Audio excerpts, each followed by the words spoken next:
The reading that we've chosen for today, just as a keynote, is from the Voice of Silence in the Two Paths. It says, "Have patience, candidate, as one who fears no failure, courts no success. Fix thy soul's gaze upon the star, whose ray thou art, the flaming star that shines within the lightless depths of ever being, the boundless fields of the unknown. Have perseverance, as one who doth forevermore endure. Thy shadows live and vanish. That which in thee shall live forever, that which in thee knows, for it is knowledge, is not a fleeting life. It is the man that was, that is, and will be, for whom the hour shall never strike." Well, thanks everyone. Appreciate the little opportunity here to speak on the pyramid. Subtitled this, Symbolism and Monumental Architecture, Ideas in Stone. All around the world, we find pyramids, obelisks, huge temples, forgotten ruins of all kinds on virtually every continent, and certainly to do with every culture and every civilization. HPB, in her writings, tells us that there are 7 keys to understanding the world and the ancient Theosophia, the divine wisdom. She gives clues such as architecture and astrology, geometry and language, history and geography, religious scripture, legend, myth. By the time you count up all the different ways that she indicates that this philosophy and this Theosophia can be approached, it's probably close to a couple dozen in just 7 different ways. But that's okay, because each of us has our own perspective. We look at things a little differently. What we hope to do today is to show how our ancestors, ourselves at some point in time, intentionally embodied ideas in stone. Now, we're also taught that the great teachers preserve these ideas in 3 ways. The first is that they are impacted in the spiritual nature of our being. Second way is that they are in the Akashic record. You can say the astral light of the earth. And thirdly, they indicate that they are kept in libraries of various kinds, hidden away. I would suggest that these ideas are also hidden in plain sight in the monumental architecture of planet. See, get how to advance this. Doesn't want to do that. Oh, there we go. So I'm going to look at the pyramid from 3 perspectives. The idea of an archetype, a prototype, and a type. The archetype is you could say, the overarching ideal, maybe even the ideal that there in fact can be ideas expressed in form. But then there is also what we call the prototype, the idea, the mental idea. That is you could say, the philosophical aspect of it, of any abstract ideal.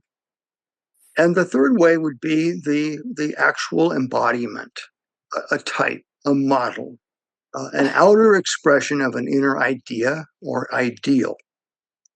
And going on.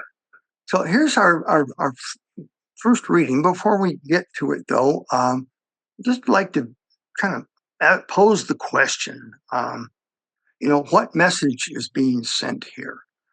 What are our great teachers trying to tell us? So I think you can read that whole thing there. Can we start? Ken, maybe you could start us off? All righty. Sounds good. Thank you.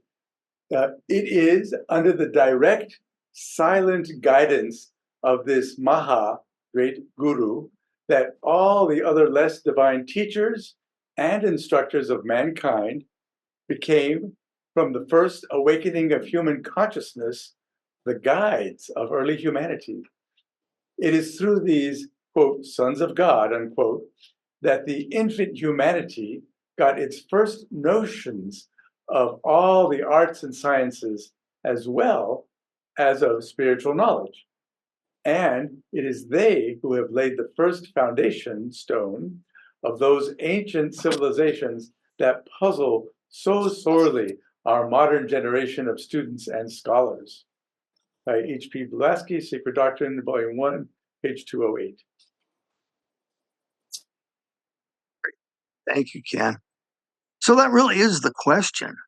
If all over the world, and we only shared this one as just one example because it's not from Egypt, but similar pyramids, even larger, are found other places in the world. What are they trying to tell us? What ideas in stone have they preserved for us? If in fact those great teachers really had something to tell us in our ancient past, then the same things that they told us in stone, they've told us ever since, through books, through poetry, through legend and language, through literature, scripture of all kinds. But there are common themes. There are things that hold true, regardless of culture, regardless of time, regardless of civilization. Let's see that more.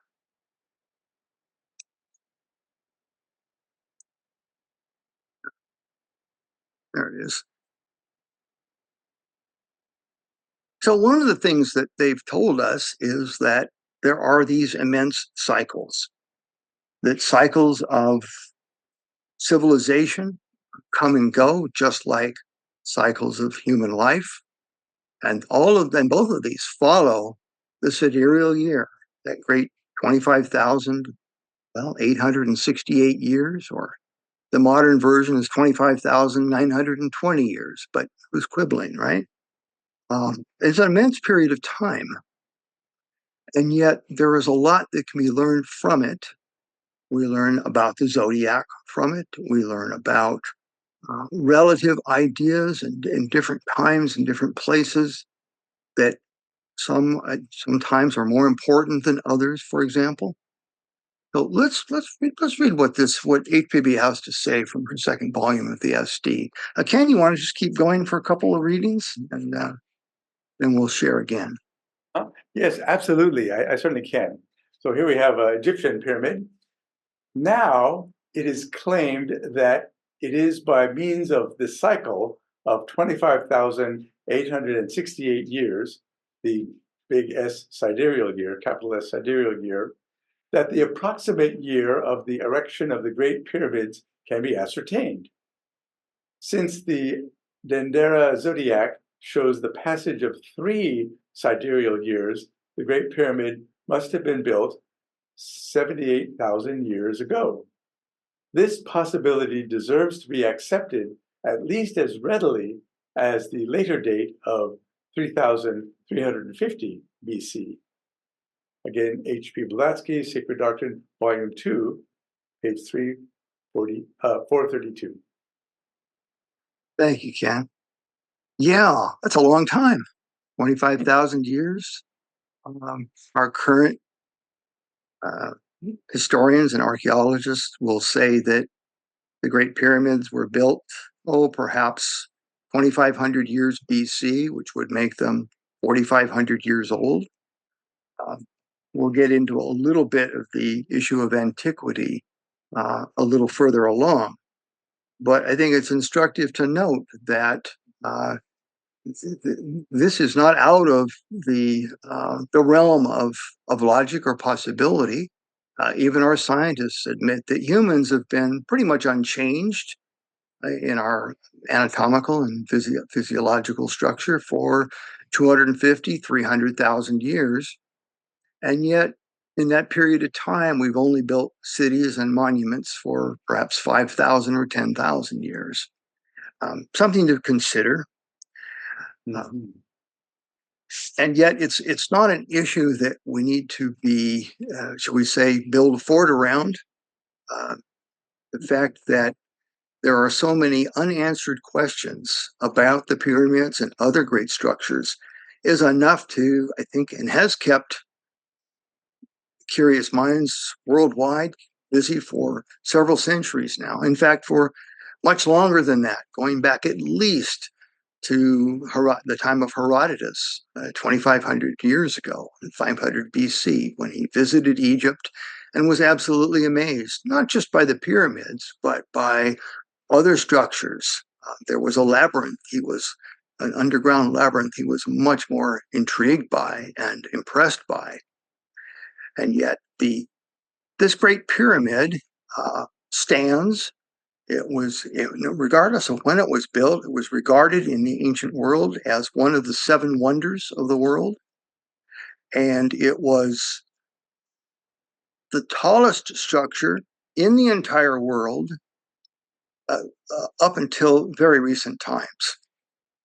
At 481 feet tall with its cap, and we'll talk about that little piece on the top, which we can't see in this picture, but we'll talk about.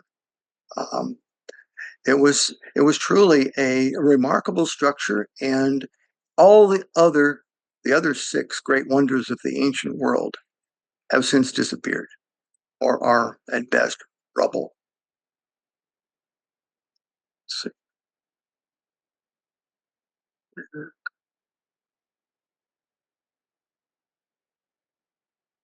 So I'd like to take a look at this figure again, an abstract figure, just a pyramid by itself.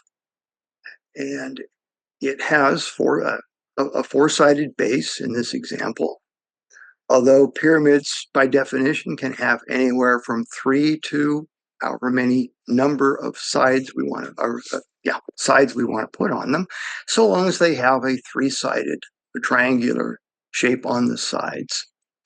But with the three sides and the four-sided base, we have the model of, you could say, of man, the universe, of our higher and lower nature. And there's all kinds of connections that we can make just using that pyramid. Let's switch. Let's see, Shobha, would you read this one and maybe the next one when we get to it? Sure. Thank you. The figure 7 is the symbol of the same life linked with divine life, the double glyph expressed in the geometrical figures being a triangle and a quaternary, the symbol of septenary man. Pythagoras asks, how do you reckon? The reply is 1, 2, 3, 4. Then do you see, says Pythagoras, in what you can see 4, there are 10, then a perfect triangle and our oath, detractus 4, or 7.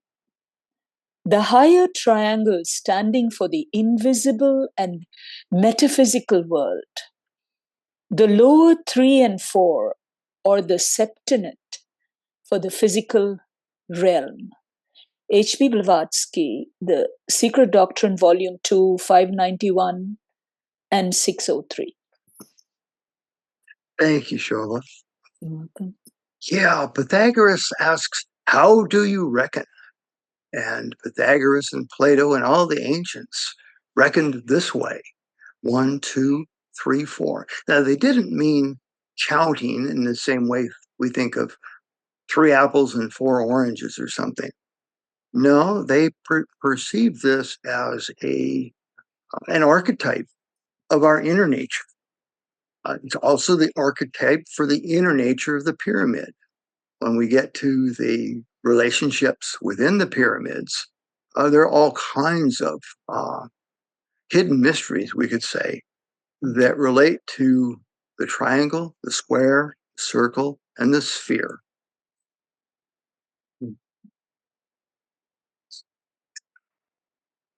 Where we go?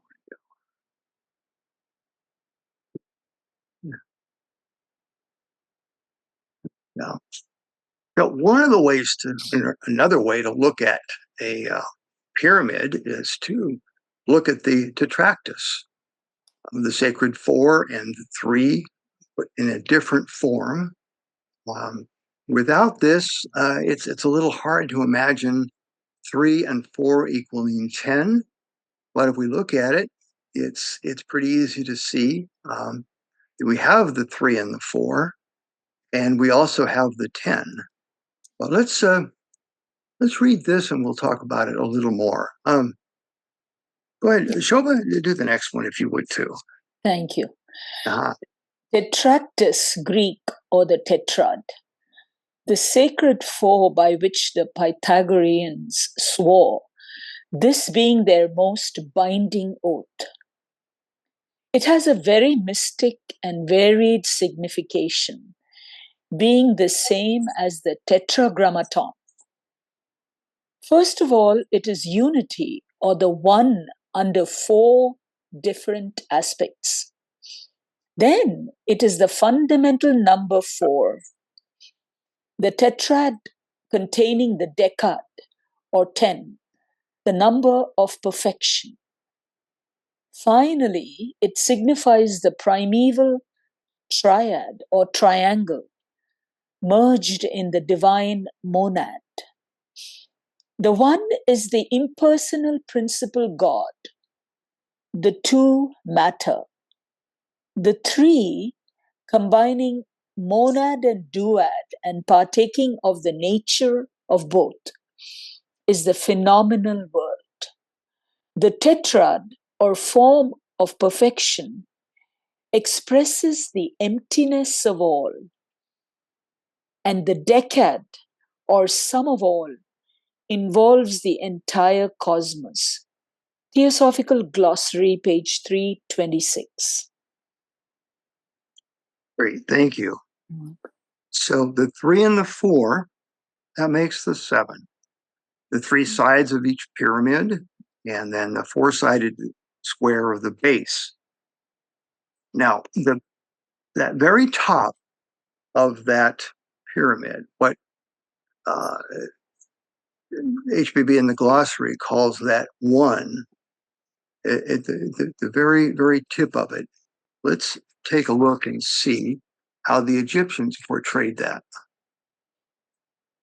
Almost every pyramid we know of, at least in Egypt, and if you remember back to the one that was from Mexico, there's a square sort of temple on top of their pyramid at Chichen Itza. They have there was a part of that, the very tip, which was different than the rest of the pyramid. They called it a pyramidion capstone. This particular one comes out of a much later pyramid from the 12th dynasty, probably somewhere around 1900 BC. So for us, it's old.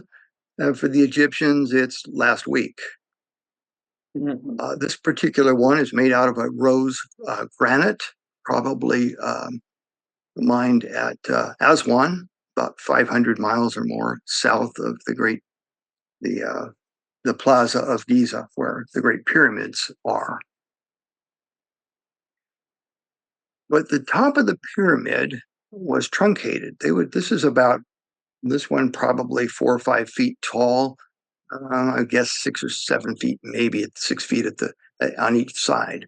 The one in the Great Pyramid was probably just a bit larger, and it symbolizes that top principle, that could say theoretical point to the pyramid. Most pictures of the pyramids that we look at don't show that truncation. It's at the top, in this case, of the Great Pyramid, 480 feet above the ground. You kind of hard to see something that's only about 5 or 6 feet across, and you can't see it from the floor anyway because you're only looking at the edge of the cut. But it symbolizes what HPB shows at this wonderful diagram from page 200 in her first volume of The Secret Doctrine, that divine and formless world of spirit, she calls it. This is the Ein Sof of the the Kabbalah, the Jewish tradition. This is Brahma. This is Parabrahm. This is the formless world. And so it's not made of the same material as the Great Pyramid. It's made of granite, much harder, much more durable stone. We don't know what happened to that capstone. There are 4 known capstones, pyramidia, in all of Egypt. And yet we know of about, well, at least 140 pyramids of various sizes, various styles, various ages, including the 3 great ones at Giza. So for some reason, those capstones have disappeared. Just a matter for contemplation, I suppose, or speculation as to why they don't exist anymore. That's a different question than how they got them up there in the first place, but we will take that up in a little bit as well. Now here we have a different view of a pyramid that most don't see. This is an aerial view of the Great Pyramid at Giza, taken directly looking down from an airplane or helicopter or drone. Not sure how they took the picture, but it's clearly there. There's a flat spot on top of some 8 or 9 feet, I guess, across. Someone asked me, "Are those trees running down the edges?" I said, no, they're not. Those are simply the stones of the Great Pyramid. Laura, would you just read this for us, please? The upper triangle contains the ineffable name. It is Ensof, the boundless, the infinite, whose name is known to no one but the initiated, and could not be pronounced aloud under penalty of death. From H.P. Blavatsky, Isis Unveiled, Volume 2, page 269. Thank you. So yeah, it's an idea cast in stone, and yet quite mysterious, and of the same proportions, the same ratios as the Great Pyramids, or most of the pyramids on which they're built.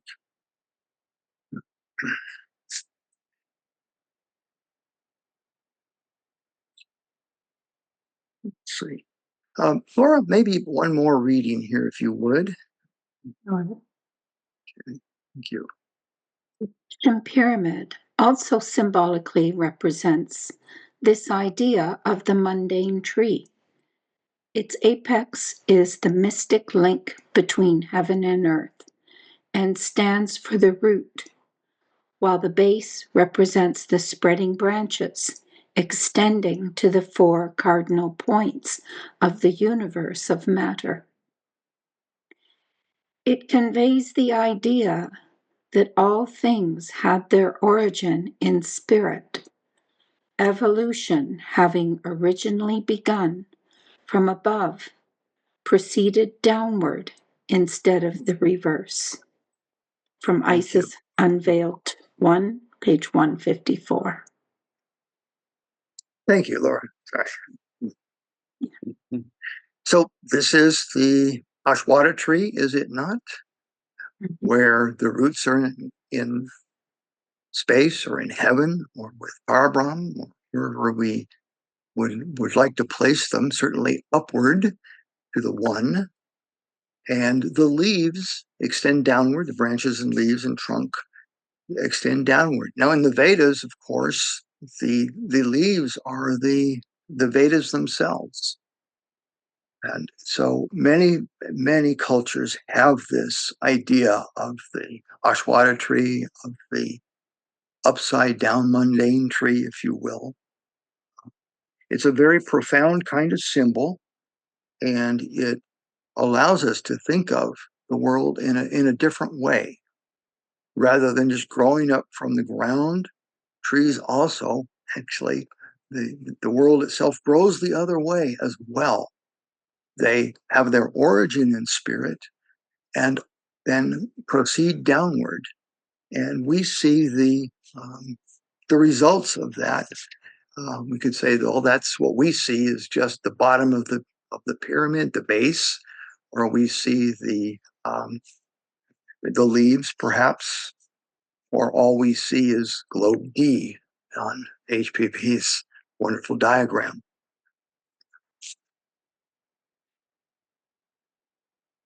Let's see, Ken, could you read this one for us too? Absolutely, yes. Great. Here we have a nice nautilus shell, and the quote is, "Every force in nature is also an effect of will, representing the higher or lower degree of its objectiveness. It is the teaching of Plato, who stated distinctly that everything visible was created or evolved out of the invisible and eternal will, and after its fashion. With Plato, the primal being, with capital letters, is an emanation of the demiurgic mind, or nous, in which contains from eternity the idea of the to be created world within itself, which idea he produces out of himself. The laws of nature are the established relations of this idea to the forms of its manifestations." This is a quote from HPB, Isis Unveiled, it's like chapter 1, page 55, or volume 1, page 55. Thank you, Ken. You will recall the imagery that HPB writes about the lotus that unfolds from within without. It's how really all seeds grow, is it not? The nautilus shell follows a similar kind of pattern. We would call this sacred geometry, or others might call it divine architecture.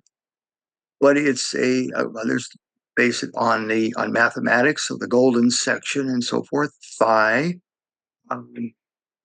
But it is the primary way that seeds unfold, that the universe unfolds from within, without. So if everything, as he says, was created or evolved out of the invisible and eternal will, it is from that seed that everything unfolds.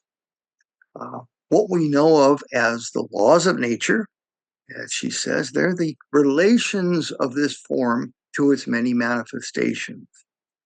And often in nature, those can be described mathematically, geometrically, and we could say philosophically as well. That's a couple of the keys that we know a little bit about, just the basic mathematics of these kinds of things, tells us something about these ideas. They are in nature, and following that pattern of nature, they're also embodied in monumental architecture, such as the pyramid. Now, here's one way to look at that embodiment of an idea. And we look at the basic mathematics of the Great Pyramid at Giza, and we take the sides of it and add them all up, 4 sides of the base, and multiply that distance. It's about a little over 3,000 feet. Multiply that times the diameter, times twice the height, which would be represented by pi in this circle here. That is and you get a number which, when converted to miles, becomes very close, within less than 1% of the circumference of the entire Earth. Therefore, we could say, and it's been said, and it's quite clear if you just look at the simple math of it, the pyramid is a scale model of the Earth at a ratio of 1 to 43,200. Now, curiously, why 43,200? Well, I won't get into the mathematics of it, but it's related to the zodiac and to the 25,000-year cycle of the Great Sidereal Year. 43,200 also happens to be the number of seconds in a day. Now, we have 60 seconds in a minute, 60 minutes in an hour, 12 hours in a day. That's 43,200. Now, curiously, if you take and double that, say, have the pyramid reflect another pyramid, same size, the same ratio, same over the globe, now you have one to twice that, 86,400. And for the astronomers amongst us, if anybody happens to recall what the diameter of the sun might be, well, I'll clue everybody in because I didn't know. 86,400 miles. So not only is the Great Pyramid a scale model of the Earth, it also is directly related to the size of the sun. And if we look at other aspects of those ratios that are built into the very rock of the pyramid, we'll find other fascinating parallels in time, in space, and in distance that are more than coincidence. They seem to be a kind of knowledge embodied in the rock itself, in the very location of the Great Pyramid, in its relationships to other monumental structures around the world, in its relationship to the planet itself, and its own internal relationships, various dimensions. Now, I don't want to get into the mathematics of all of this because, frankly, it can be a rabbit hole if you really get interested in it. But it's out there, quite readily available if anybody has an interest in pursuing those ratios. They're actually a lot of fun, and I think they are instructive, but they're really beyond the scope of this presentation because we could spend the rest of the time that we have just going over the math and the ratios and be very, very fascinated by them. And we would know something of the math. I think it takes a different kind of approach if we were to learn something theosophically from the pyramids. I just went back, and how did I do that? There we are. Hit my hand, and there we go. Sorry about that, folks. So I thought we'd take a little bit of a break here and just look at some of the fun facts about just one of these pyramids. Now, I believe this image is supposed to be the Great Pyramid at Giza. I suspect it's the second one of another supposed king, Khafre, but I can't really say for sure. I think it's the only one that has the remnants of the limestone that once covered the entire pyramid. And this is one of the reasons why the measurements for some are different. You can either calculate the pyramid based on its current dimensions. You can estimate, and people do, estimate the thickness of the once very brilliant limestone that covered the entire structure. In fact, all those structures at Giza. You can include the measurement from the base where it sits on its limestone base, which is called a socle. The Egyptians worked really hard to make that perfectly flat and smooth, by the way. And it's only about 15 or 16 inches thick, but you can get slightly different proportions if you measure from the ground surface surrounding it. But they're all fascinating proportions. We mentioned the height and the size of this structure. 3,020 feet around. It's over 13 acres. It was built with 2.3 million stones with an average of 2.5 tons each. It's close to, or it's over 11 billion pounds in weight and close to 6 million tons.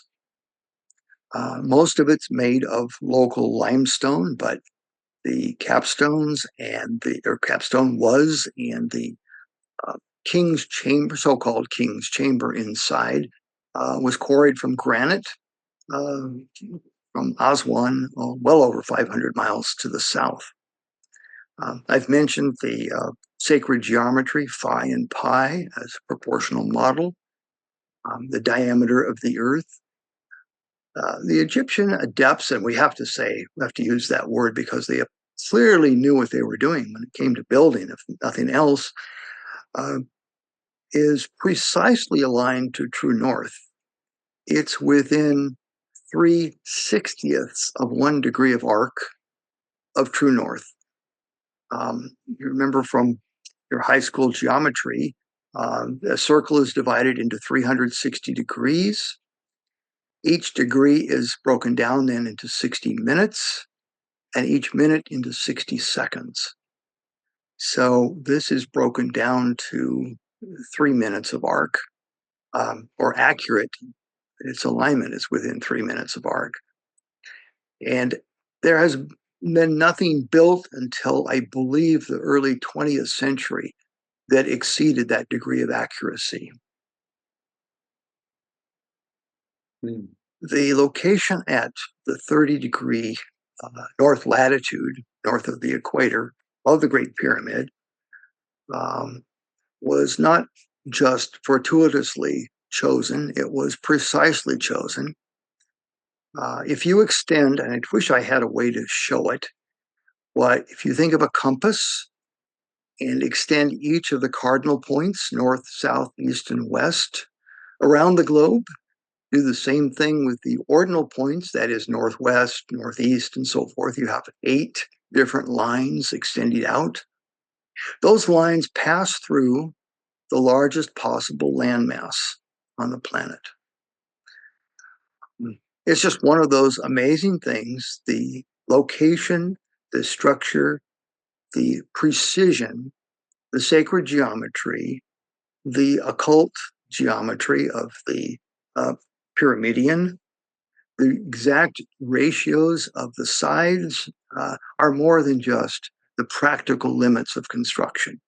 They indicate a very profound level of knowledge, of philosophy, art, and science.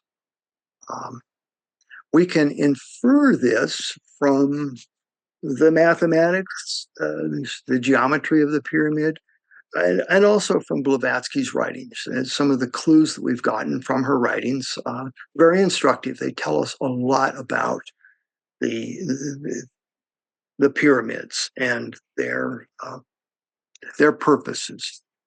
Let's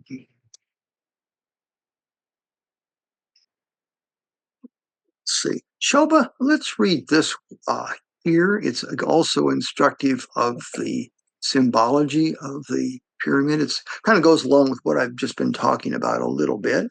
Okay. If you could read that, thanks.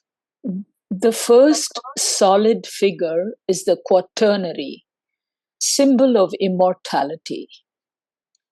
It is the pyramid, for the pyramid stands on a triangular, square, or polygonal base and terminates with a point at the top, thus yielding the triad and the quaternary, or the 3 and 4. It is the Pythagoreans who taught the connection and relation between the gods and the numbers in a science called arithmomancy. The soul is a number, they said, which moves of itself and contains the number 4. And spiritual and physical man is number 3, as the ternary represented for them not only the surface, but also the principle of the formation of the physical body. H.P. Blavatsky, The Secret Doctrine, Volume 2, page 575. Thank you, Shola. Mhm. Great. So yeah, here we have the soul, as Plato says, a self-moving unit. And that interplay between 3 and 4 is what gets us incarnation, one could say. Our higher three principles incarnate, if you will, the sides of the pyramid incarnate onto the base. And therefore, that 3 and 4 equals 7. And then the three-sided, if you will, ineffable number on top gives you 3 more. And now you have, well, what Leonardo da Vinci called the Vitruvian math. I was going to put up an image of that, and I thought, well, there's just so much more that we can talk about. I wanted to get to a couple other things before we go that far.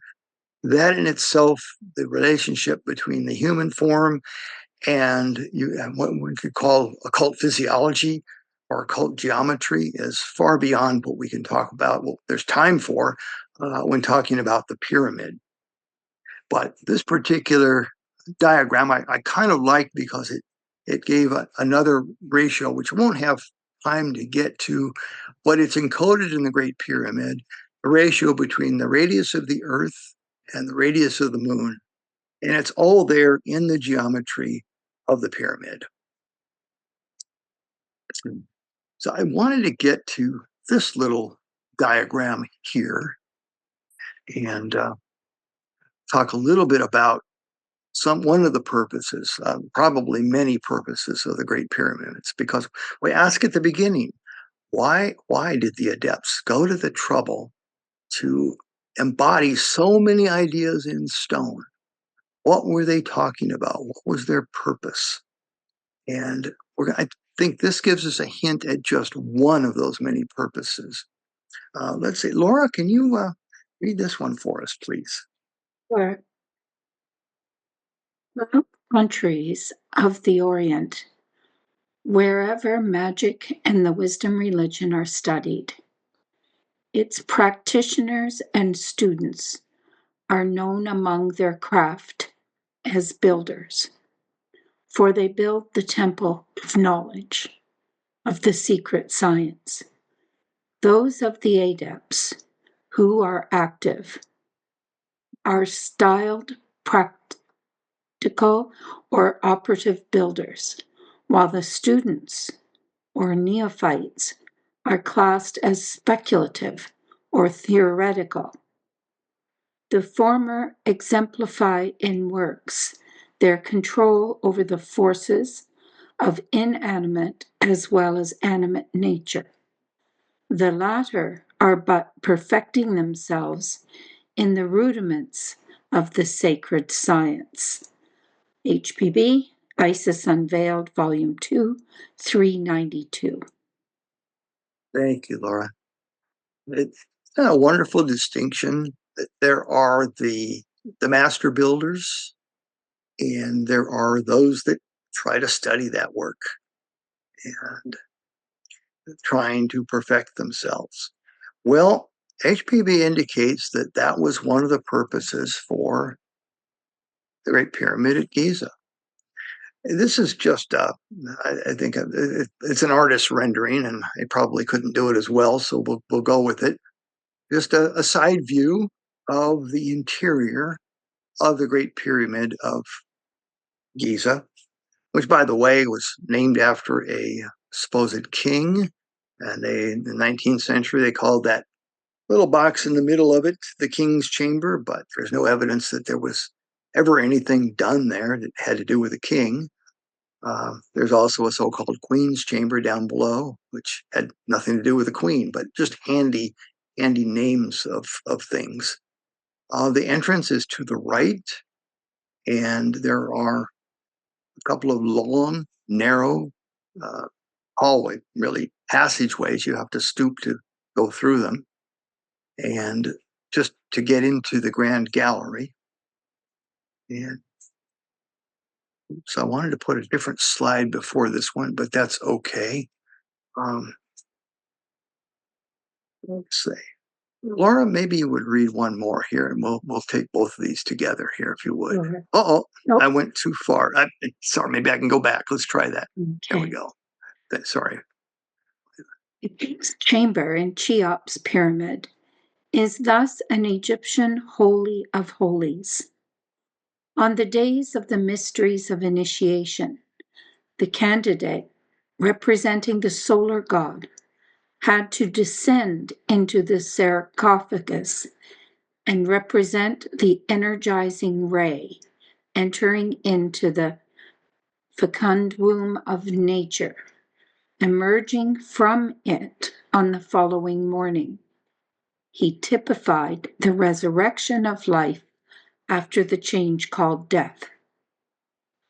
In the great mysteries, his figurative death lasted 2 days, when with the sun he arose on third morning, after a last night of the most cruel trials.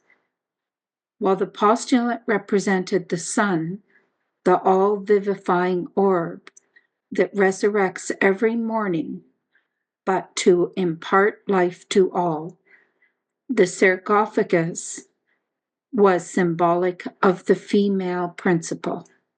H.P. Blavatsky, Secret Doctrine, Volume 2, page 462. Thank you so much. The sarcophagus that she refers to is if you don't have a pointer, maybe I can. Right there at the bottom of this chamber. That chamber is about 20 feet on the square on the side. And that sarcophagus, supposedly, is what they call it, about 8 feet long, I think, and probably 3.5 feet wide. It's carved out of solid granite from Aswan. It's highly polished, highly finished, and cut to very precise angles on the outside and especially on the inside.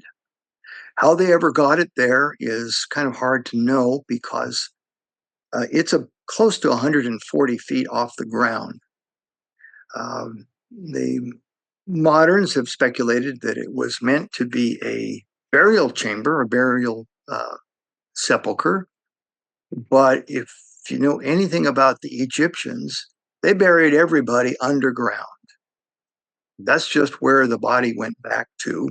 The soul, of course, would go to the afterlife, but the body had to go underground. If you think of King Tut's tomb or all the other sarcophagi that have been discovered, all the mummies, all the thousands of disinterments that have happened, they're all below ground. Her representation of this as a initiatory location, I think, makes a whole lot more sense. The fact that it's built as well as it is really quite remarkable. The gray that you see here in this picture is all red granite from Aswan.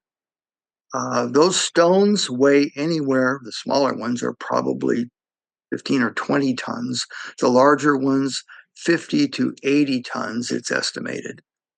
And because of its location, this structure is built, because how it's built, it protects the king's chamber, if you will, from the immense weight of the rest of the pyramid. The floor of the king's chamber here is 2/7 of the height of the entire pyramid, 2/7 off the ground or above the ground, about 137, 138 feet or so. And that's enough on the structure of. There's all kinds of things we could go into there, but we won't have time. This is the Grand Gallery. It was shown in a couple of slides earlier, where this is where you have to go. Back in the day, before they opened it up to the very daring tourists, there were no handrails, there was no ladder. I'm not even sure that those are the original steps. It's narrow, it's high, it's close to a 35 or 40-foot ceiling, I believe. And that's all granite up above and on the sides. These are truly monumental stones. They're not just the limestone of the major structure, but they're among the largest stones in the Great Pyramid. And by the way, it's been called the Pyramid of Khufu, which was close to the Egyptian name for it. And the Greeks knew it by a different name, I guess going back to Herodotus and others. And the Greeks knew it by Cheops. So we have two names for the Great Pyramid at Giza. Let's see. I went too far. There we go.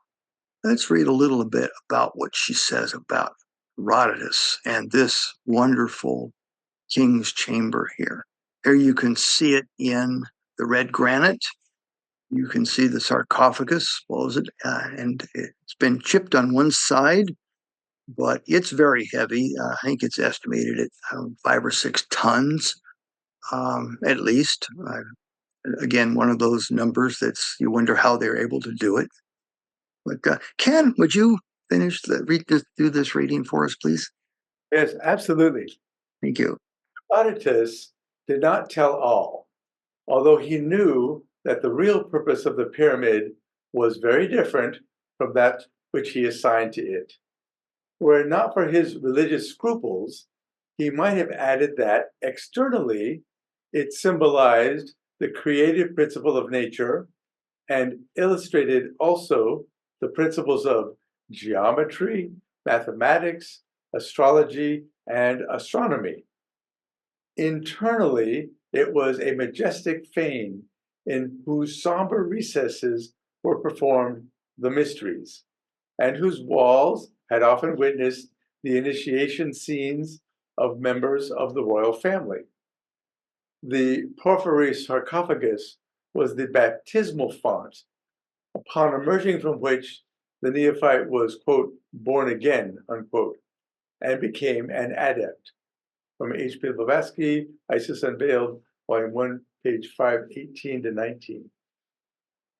Thank you, Ken. And I want to apologize. I spoke incorrectly about the sarcophagus itself. As HPB says, it was made of a different rock called porphyry. I believe it's related to marble, but it's still amazingly refined and cut and proportioned. Its length, its width, its height, they're all according to the golden section and so forth. And here again, you can see the wonderful construction on the wall of the walls, these huge blocks. The ones we're looking at there are the ends of some very long ones. The larger ones are actually up above and don't show up in the picture. They've been determined by other means than direct photography.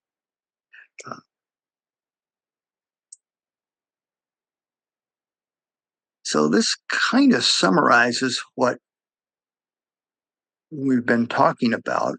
This is the earth with the moon inscribed in a pyramidal or triangular form. Shows a couple of the divine, you could call them divine sections, phi, that relate to the earth and moon. They're not, it's not everything we could probably say about all of that. Let's see, I want to go back just a quick moment here. Shobha, would you read this last little bit here? Gladly, sure. Thank you. Every one of these symbols is an embodied idea, combining the conception of the divine invisible with the earthly and visible. The former is derived from the latter strictly through analogy, according to the Hermetic formula. As below, so it is above. Their symbols show great knowledge of natural sciences and a practical study of cosmical power. H.P. Blavatsky, Isis and Bale, Volume 1, page 22. Thank you so much, Shobha. You're welcome. So there we have it. Ideas, symbols as an embodied idea.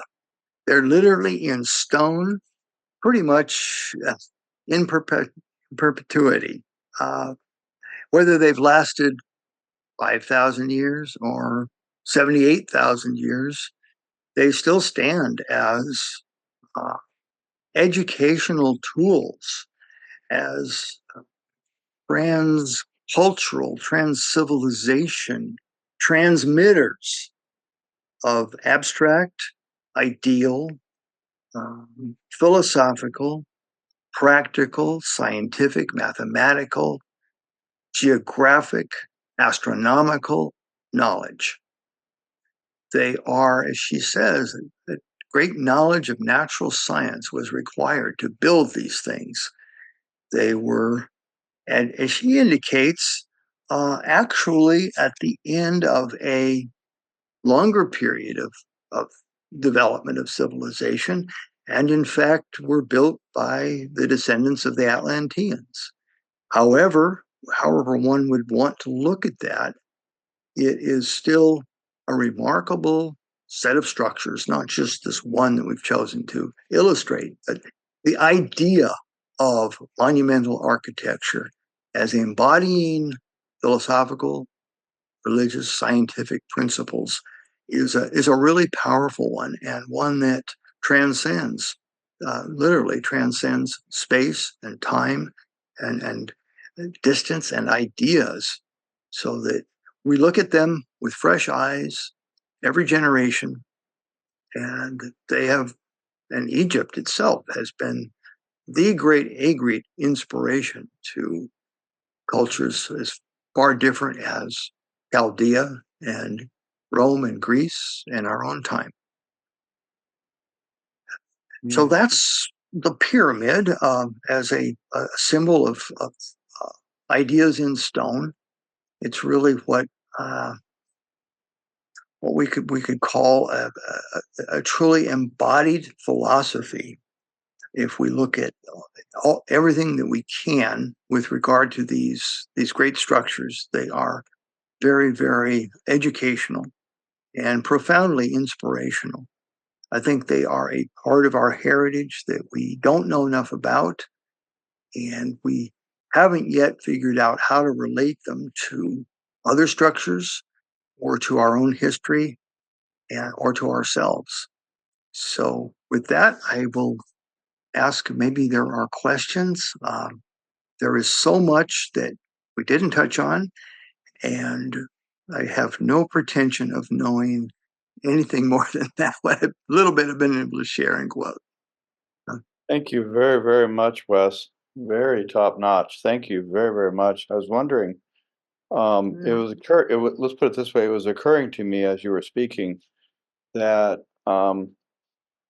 could it be that, like you say, these ideas created in stone, almost like a message from 78,000 years ago to now, like a message in a bottle, but a bottle that lasted all these years. But it's a message of the existence of adepts and the existence of their knowledge of geometry and astronomy and everything, and all these ratios and everything, all divine mathematics and everything. And it's almost like an Ariadne's thread going into the Kali Yuga, so that we're not totally lost. And it was, I'm just these are the things that occurred to me, where they were created during a time that wasn't quite as materialistic as now, but it was. They must have known physics and math and so forth, and obviously it was a message to the people that were there at the time, and throughout the millennia since then. But even into now, it's like they sent us a message that that's undeniable. Seeing is believing. So, do you have any thoughts on that before we go into? Oh, I think Lots of Yeah, that's a wonderful thought, Jonathan. That it is a message for us, and one that we can pay attention to. It won't go away, at least it hasn't yet. And the last remaining of the seven wonders of the world is still with us and still has a lot to tell us. So there were several hands. Maluka, I think you had your hand up first. I want to go with your question or comment. Go ahead, please. Hi, it was really interesting, and all the details that you have about all those calculation was fascinating too. I was wondering, um, you know, um, the the pyramid also was used in connection with astronomy, as you know, for every season, all the solstices, equinoxes, they line up like in winter time, the winter solstice, the Orion, and even astronomers today have actually find out that they're pointing the three pyramids are lining up with those. And as we know, a lot of these monuments all over the world will have that connection with the sun. uh, the other thing I was going to mention, that I recently was listening to a documentary on Nova, and they were saying that they actually have done excavation and all that, the archaeologists, and they find out that they actually have aqueducts that fed the whole entire population. And also that the pyramid also served like a solar energy. It was also a solar, they did some experiment in which, even though it's been vandalized, as you say, no longer had the limestone and all that, but there was a very, very, very famous scientist a long time ago that he said he did something with a torch and a bottle, and they still were able to recapture a little bit of the energy there, because of course it lost all that by not having the stones and all that. So I was wondering, you know, we are coming into a crisis in the world, and here the pyramid, it's been practiced in the pyramid, and they took all for so long for them to find this out. I was wondering if maybe this information, perhaps it will help us more, like especially water as a way of energizing, not just the solar. Dr. Emoto, um, he did a lot of experiment. He even was talking to Obama at the time to say, let's do clean energy through the water. I was wondering if you have any thoughts on all that. Great comment, Maluka. I don't know much about the water and the aqueducts, but I've read that there have been different experiments done trying to replicate certain features of the pyramids. Some of it seems to be have some validity. Certainly, Nikola Tesla wanted to use what he learned about the pyramids to develop his power, which was to broadcast energy. I believe it burned down before you could do anything with it, and it was unsuccessful. But there's been a lot of research, a lot of speculation about water and electromagnetism and that sort of thing. I don't have a lot to share on that. I'm afraid so much of it that's out there is mixed up with conspiracy theories and some dubious science. There's actually some misunderstood basic electricity in some of the comments that I've read. But it wouldn't surprise me at all to know or to learn that the Egyptians had uh, many uses for the pyramids. And energy generation certainly could have been one of them. We do know that, well, for example, Napoleon supposedly spent a night in the Great Pyramid. And he came out, his aides wrote later that he was white as a sheet. They asked him what happened, and he said, I will never speak of it. And many others have had that kind of experience. I think psychic experiences and so forth. So there's a great deal we don't know about it, and energy and water certainly would be valuable leads to follow up if somebody were going to do some practical experimentation. There's a note in the chat, and it's from.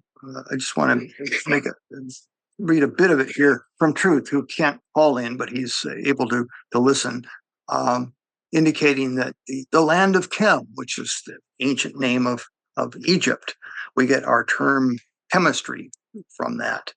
And it has a strong relationship to electricity, of course. And the alchemia had to do with preparation of the elixir of life by the Egyptians. And he says it's the Coptic term chem that alluded to the black soil of the Nile Delta. So there's a lot of connections there between life and chemistry, and I think energy, water, and electricity. Those are perhaps very useful lines of inquiry in the future. And as you say, we're in a crisis, so maybe it's time to learn something from ourselves, from the past. It's but thank you for your really, really intriguing comments. Thank you too. Let's say Judy and Shobha, I will defer to either of you. Well, I have a question that relates. Yes, Judy, go ahead. We'll get you, Shobha. My question relates to the previous one, actually, because I once visited Stonehenge. Actually, 3 times I've been at Stonehenge and Avebury. I've never been in Egypt, unfortunately. But I turned off the British commentary pretty quick about how these were built by slaves rolling these stones on logs, because it's very clear that beings such as we, as small as we are, never could have raised multiple ton stones 20 feet off the ground, nor with the precision of astronomy that on the 21st of December, pretty soon the sun is going to come right through a crack in these stones at the Stonehenge. And of course, the modern British pagans, Druids, celebrate that. And I'm wondering the same thing about the pyramids.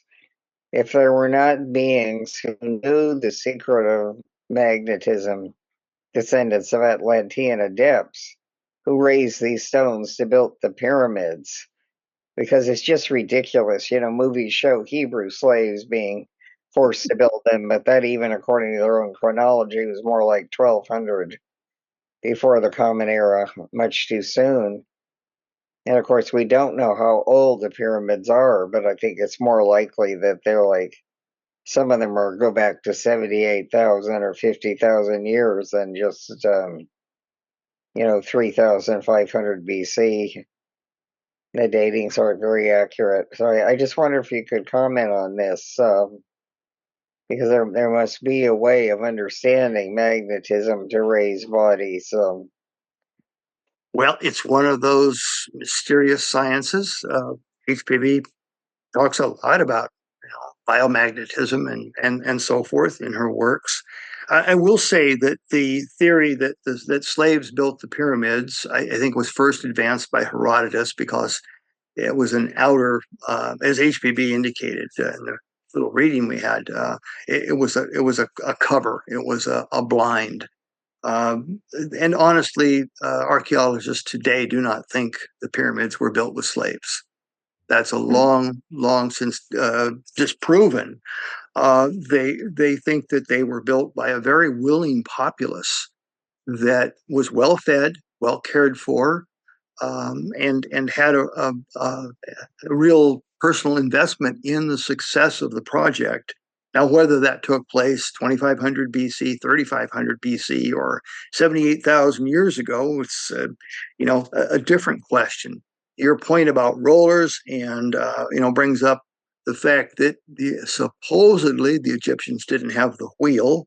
It brings up the question of wet sand and so forth. How did they move things around?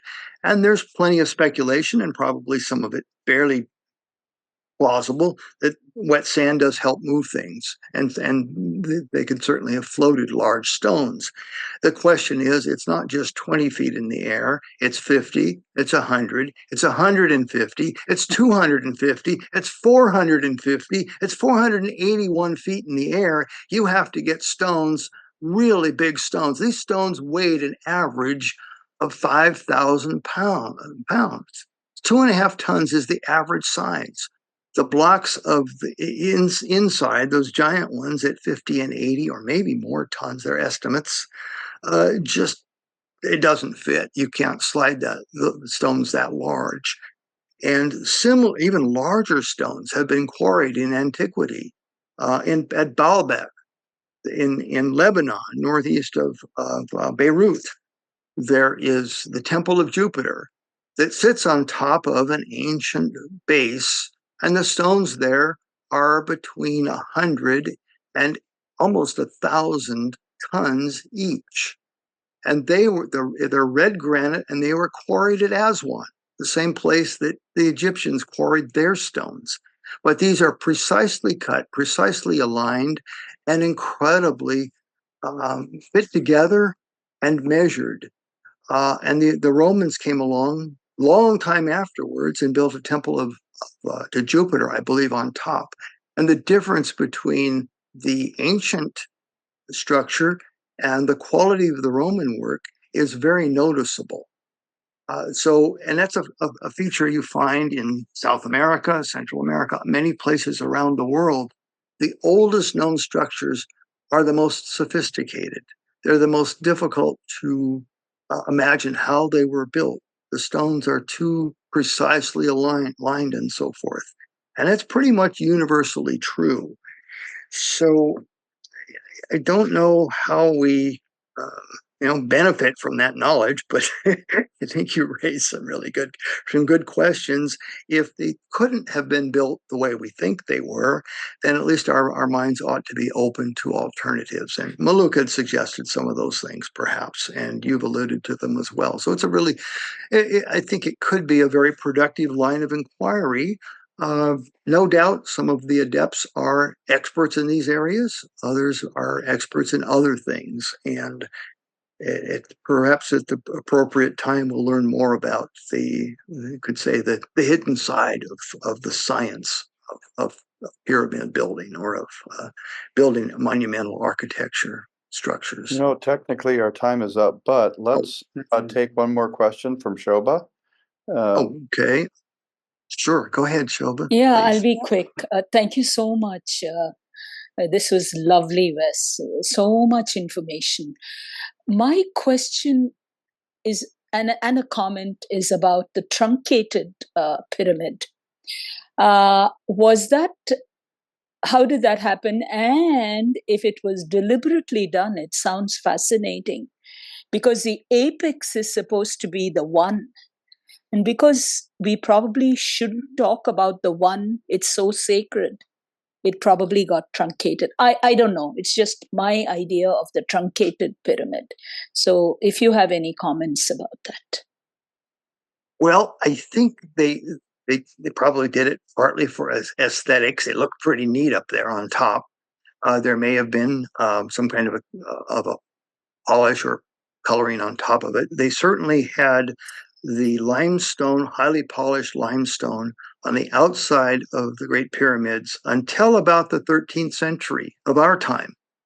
And a great earthquake in northern Egypt knocked most of that off. There's a little bit of it still showing. It's not as brightly polished as it once was. It was limestone. But I would think that the aesthetics alone allowed them to do that. And they could do it without saying anything publicly as to why. So you have this wonderful idea of that unknown, different material symbolizing something higher, something more spiritual.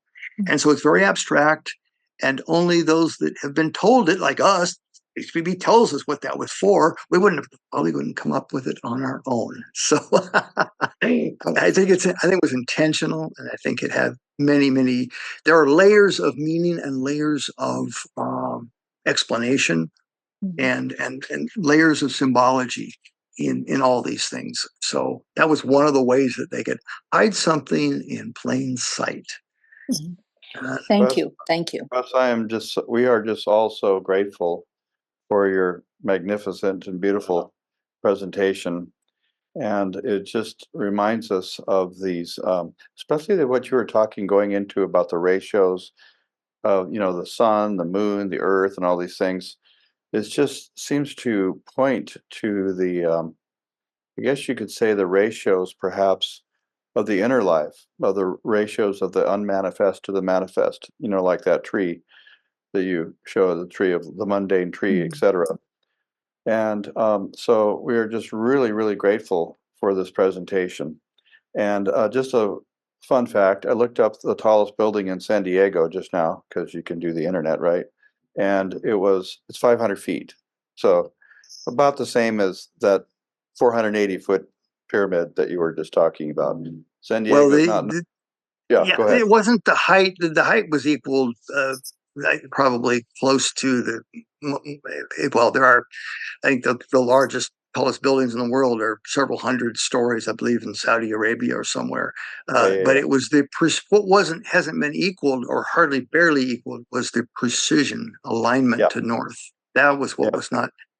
I was just saying that Yeah. if a person went to downtown San Diego, they could look at the tallest Yeah. one and think, oh, Good wow. point. Great point. Yeah, well, that's about 50 Some stories. kind of a Yeah, sense of yeah. perspective. 48 floors. Yeah. The next, Jonathan, I just want to I want to say thank you, and I appreciate the opportunity. But the gratitude goes to the work of our teachers. It really, really where it belongs. We can learn a little bit from them and then try to apply it. And I do just want to acknowledge that there are some really good comments in the chat that we didn't get a chance to. Question about possibility of levitation. Other examples of construction, a fellow down in Florida that built things that nobody knew anything about. But so I would encourage everyone that gets a chance, listen to the if you can listen to the recording, but also go back and take a look at some of those comments. They're really good, and a couple of links too. So worth following up. This is just scratching the surface, and I wish we had more time. great. And coming to a theater near you next week, we will be hearing a presentation on Sagittarius. So thank you, Wes, again. And here, thank you to the teachers. Well, and And thanks also to our readers. Thank you so much. On short notice, you all read really well. Thanks so much. You're Shobha and Ken and Laura, thank you. Appreciate it. I want to say Namaste. Thanks all. Thank you. Mhm. take care, Thanks. everybody. Thanks all. Bye now.